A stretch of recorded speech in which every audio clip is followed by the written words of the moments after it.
The only thing you're worried about in the world is trying to come up with a good story that's going to keep your lying ass out of prison. Brittany Gosney, no stranger to heartbreak, was determined that her new relationship with James Hamilton would finally be the one to stand the test of time. But little did she know that fate had other plans for them. How can a bond as sacred as that between a mother and her son become so tragically twisted? Join us as we attempt to understand the incomprehensible and seek answers to questions that both intrigue and haunt us. Already a mother to 4 children, one of whom had been taken away by social services, Brittany's life was far from simple. From the very beginning, James clashed with her children, unable to tolerate the natural noise and mess that accompanies young ones. His frustration would manifest in cruel and shocking ways as he resorted to hog-tying and striking them, leaving them in torment for prolonged periods. In a shocking turn of events in February 2021, James presented Brittany with an unthinkable choice: him or the kids. Even more imaginable was his suggestion to abandon the children at Rush Run Park, a place they had been left before as a scare tactic. Tragedy struck on that day as young James desperately clung to the van door, begging not to be left behind. Heartbreakingly, he fell off, left flying on the roadside as the van sped away into the darkness. Brittany texted her partner, James Hamilton, who callously instructed her to return the children. Devastatingly, she revealed that their young child, James, was already dead in the parking lot. In a chilling sequence of events, Gosney and Hamilton concealed James's lifeless body and later attempted to dispose of it in a river. They initially reported him missing, but their fabricated story began to crumble as inconsistencies surfaced during the police investigation. Okay, so what's going on? Like the charges, I don't understand. Okay. Like what each one means or none of that. Let's go through charge by charge. Okay. The first charge was murder. Okay.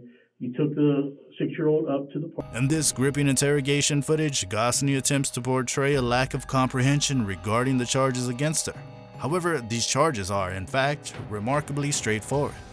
If Gosney genuinely failed to grasp the gravity of her actions, there would be no need for her to engage in elaborate efforts to conceal the truth. She even goes as far as saying, "With my learning disability, I have to have everything written down for me to understand it." With my learning disability, I have to have everything written down for me to understand it. Mm-hmm. Did it give you any paperwork experience? No. Okay. Well, you need to get hold of your attorney. A mother who stands accused of taking the life of her very own flesh and blood now attempts to play the learning disability card as if that's going to help her in any way. That's not even the shocking part, as she faces charges that could lead to a lifetime behind bars. One would expect remorse and sorrow to consume her. However, what comes to light is nothing short of disturbing. Okay, can you explain to me like how some stuff around here works? Like if you run out of toilet paper, what do you do? I don't have anything to do with corrections part of it. The corrections part over in the Well, county do you know probably be better. if you get a shower, do they supply the soap and stuff? Despite the gravity of the situation, Gosney's priorities appear drastically skewed. Did you know that in the face of impending incarceration, she seems more preoccupied with mundane concerns, such as contemplating how she'll manage to take a shower while behind bars? Her callous disregard for the seriousness of her acts begs unsettling concerns about the extent of her regret and empathy. Gosney also reveals her struggles with sleep, relying on 2 pills to be able to close her eyes at night. But the officer tells her that she wouldn't be able to, even if she had those pills. And there's 2 pills that helps me sleep at night. I've really not been able to sleep. Well, I didn't think you would be able to anyway, even with that, probably. It would help me. But they probably won't give you anything to help you sleep. Gosney, desperate for some understanding, insists that the pills could have provided relief. Gosney claims that they were prescribed by a doctor to alleviate her severe asthma and heart rate issues, but the officer remains cautious. Acknowledging her request, the officer assures Gosney that they'll check with the nurse and investigate the matter further. Am I allowed to talk to my boyfriend or not? No. Given the significant amount of time they've had to potentially construct a fabricated narrative, authorities recognize the necessity of separating them to prevent collusion. This precautionary measure is crucial in ensuring that each individual's account remains untainted by the other's influence, as the truth behind the tragic demise of James must be brought to light through thorough and unbiased investigation. It becomes evident that her priorities lie in an unexpected and troubling direction. It appears that she's displaying greater concern about her time behind bars than for the fate of her own boyfriend. She tells the officer that it seems like Hamilton is going to be released sooner than her. However, the officer sternly reminds her that the ultimate decision rests with the judge, and the gravity of her actions cannot be overlooked. He then proceeds to ask her whether she may be protecting Hamilton in any way. Are you covering for him at all? For what? For James? Was he for sure not with you that night when you went up there to the park? Because I got some video from the house, and I'm going to check. I've not checked it yet. If he wasn't, that's fine. But if he was with you, I hope for the love of God you're not covering for him. No, I was. Did you know that during the initial attempt to abandon the children, Hamilton chose not to accompany Gosney, despite having engaged in similar actions before to discipline the kids? However, later, he did join Gosney to recover the lifeless body. During the interrogation, it's also been revealed that James might have had prior injuries resulting from Hamilton's acts of striking him. You leave with all three children. All three children are fine. Yes, but James acted a little funny. What do you mean by that? Like, I kept asking him, like, what is wrong? He wouldn't tell me, and he kept hiding, putting a hat on, hiding his head.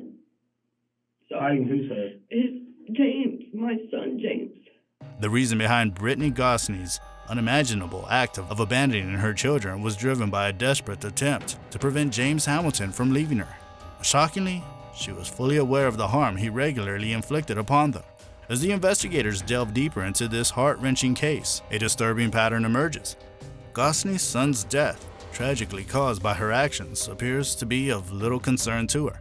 Her priorities seem to revolve around her personal belongings, leaving us baffled and appalled at the depths of her detachment from the gravity of her own son's life. As the interrogation continues, a new officer joins, bringing with him a collection of phones, each a potential piece of evidence that could further incriminate this heartless individual. This one. This phone doesn't work, doesn't do anything. Okay, this doesn't have a phone. Okay, this is from It has no Blaine. number, no nothing. Okay. Is that the one that was in her purse? There's no room for them to hide any traces of their sinister deeds. The police possesses the means to easily uncover texts, pictures, and browser history, leaving Gosney and Hamilton with no escape from the truth.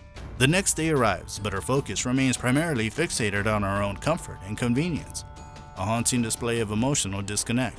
As the interrogation delves deeper, a grim portrait of betrayal surfaces. Gosney begins to point the finger at Hamilton, attempting to shift blame for the disposal of her own child's body. While she reluctantly admits to being present, her lack of remorse becomes apparent as she claims not to have assisted in the act, a stark contrast to Hamilton's account. In a chilling exchange during the interrogation, Gosney even claims ignorance regarding the concept of murder, questioning whether an accidental death can be considered a murder. Such callousness and disregard for the sanctity of human life are nothing short of audacious. Other means used to harm your child by you or by your boyfriend. Okay, you gotta explain. But despite the best efforts of the authorities, James's body remains elusive, denying us the closure an autopsy could have provided. Hamilton's own words in the interview are equally disturbing, as he admits to the abhorrent practice of hog-tying the children when he deemed their behavior unacceptable. So they're all three upstairs. And they stay tied up. Where were they tied up at? If you go upstairs to my... The revelation of such callous treatment further adds to the sense of horror surrounding this tragic case. Attempting to shift blame, Gosney tries to make a claim, asserting that James's death resulted from Hamilton's mistreatment. But the evidence proves otherwise. While it is true that Hamilton severely injured the boy, those wounds alone were not fatal. I made the kids go to bed. Mm-hmm. Well, I wanted them to come downstairs to go to bed. Right. But that's when James had said... Hamilton made it clear to Gosney that he was fed up with dealing with her children and threatened to abandon her if she didn't take drastic measures. Though Gosney did not initially plan to end her child's lives, when she left them behind, the location and time of year presented deadly risks. The chilling details of how Gosney didn't even bother to investigate the horrifying screams of her own flesh and blood further shook the officers to their core. Struggling to remain professional and composed, the detective was forced to pause the interview, fearing that emotions might cloud his judgment. What's equally perplexing is that there were willing relatives who would have gladly taken the children into their care. Moreover, Gosney had the option to give them up for adoption, ensuring their safety and well-being. But shockingly, she made no effort to explore these avenues to remove the children from her custody in a secure and caring manner. Well, I'm going to stop you. The first time, and several times, and even in the polygraph, you said. As investigators probe deeper into her account, it becomes apparent that Gosney struggles to keep her story straight, tangled in a web of inconsistencies. The detective then confronts her directly, stating that she's blatantly lying and that her only true concern in this world is herself. But Gosney, attempting to defend her actions, claims to suffer from a memory problem. This feeble attempt to evade responsibility proves too much for the detective to bear. Overwhelmed by frustration and outrage at the audacity of her lies, the detective walks out of the room, unable to tolerate any more of the deceit and deception. In the end, despite Gosney's feeble protestations of caring, her guilt was undeniable. She ultimately pleaded guilty to murder and 2 counts of felony child endangerment. Though initially claiming insanity, a court-ordered mental evaluation found her competent to stand trial, leading to the dismissal of 13 counts. As part of her plea deal, she'll serve 21 years before becoming eligible for parole and will forever be marked as a violent offender. But have you ever wondered what unfolds when suspects successfully break free from the clutches of law enforcement? Click the link on the screen to watch that exciting video.